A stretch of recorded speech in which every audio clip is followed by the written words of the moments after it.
Renault's little Captur crossover model has matured nicely in this smarter second generation guise.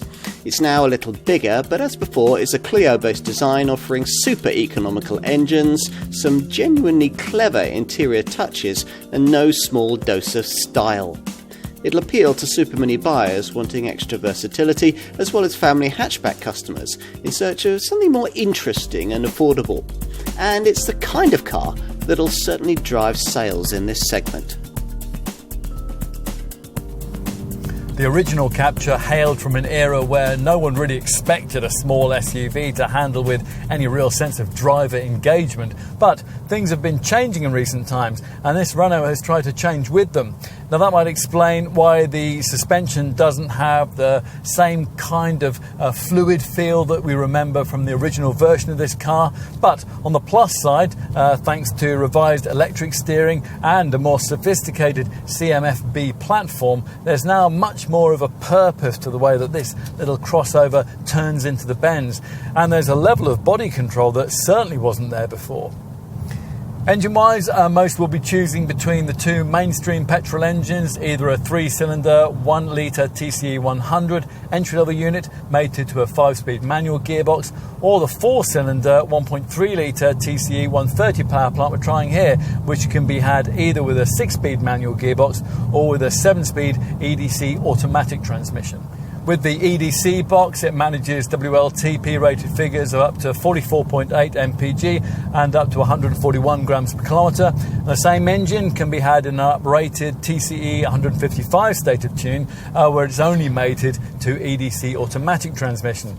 For the few who still might want a diesel in this class of car, Renault continues to offer its 1.5-litre 4-cylinder DCI unit in 95 or 115 HP forms, the latter with the option of EDC auto transmission as an alternative to the standard 6-speed manual.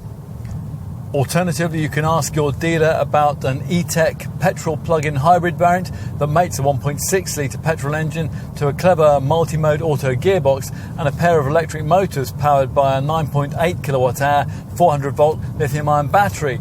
This allows for a WLTP-rated all-electric driving range of up to 30 miles, plus there's a WLTP CO2 reading of just 33 grams per kilometre, and the car can be recharged via a Type 2 Mode 3 cable in just 3 hours.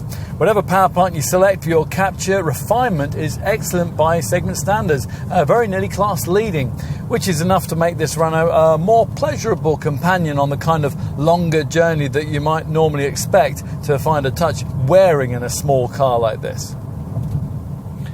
This second generation model's predecessor offered a template for the way a crossover of this kind should look.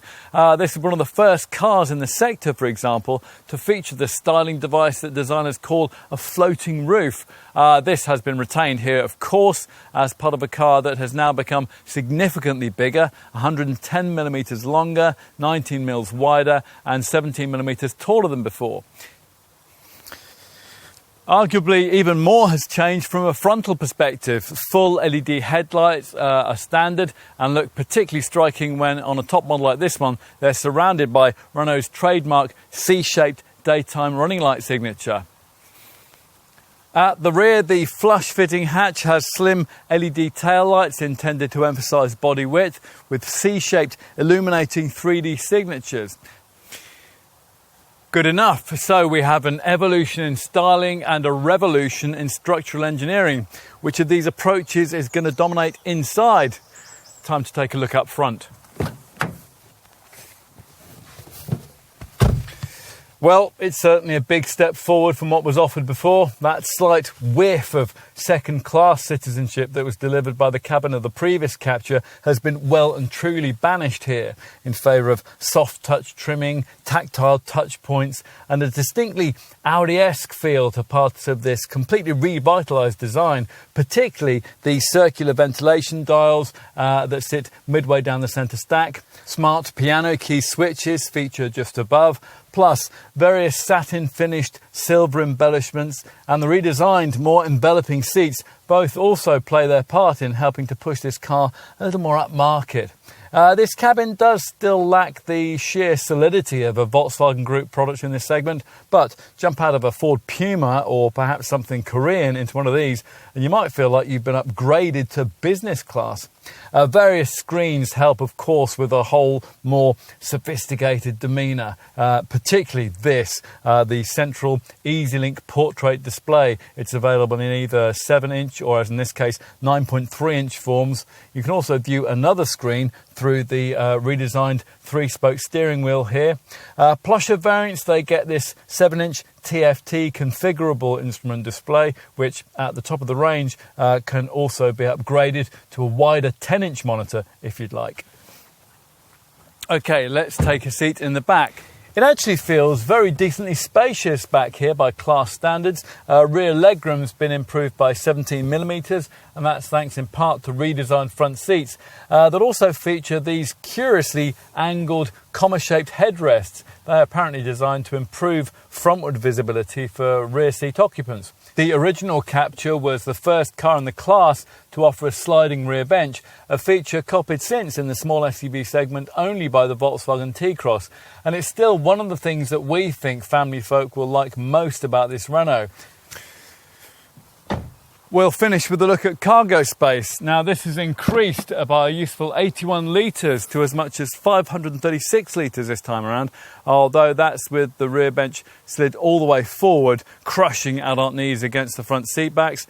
This useful lower pull lever allows you to yank it back, and with the bench pulled right back towards you, the boot space falls to 422 litres in size. It's still pretty reasonable by class standards.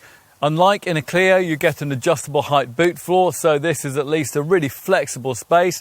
Set the luggage board at its lowest position and there's room for really quite tall items. One day we will come across a small SUV fitted with a properly flexible 40-20-40 split backrest, but that day hasn't come yet. So this Captur gets the usual 60-40 split affair, which when it's pushed forward frees up 1,275 litres of capacity across an almost flat load floor of 1.57 metres. That's 110 mils more than the previous model could offer. Historically, in our market, the Captur has never sold quite as well as it does in continental Europe, but such is the step forward represented by this Mark II model that we think there's scope for that to change. Now, true, this Captur does face strong competition from a growing band of very talented rivals, but it's a model that you have to consider before buying any one of them. Cleverer crossover. If you really want a car of this kind, then you'll really want to try this.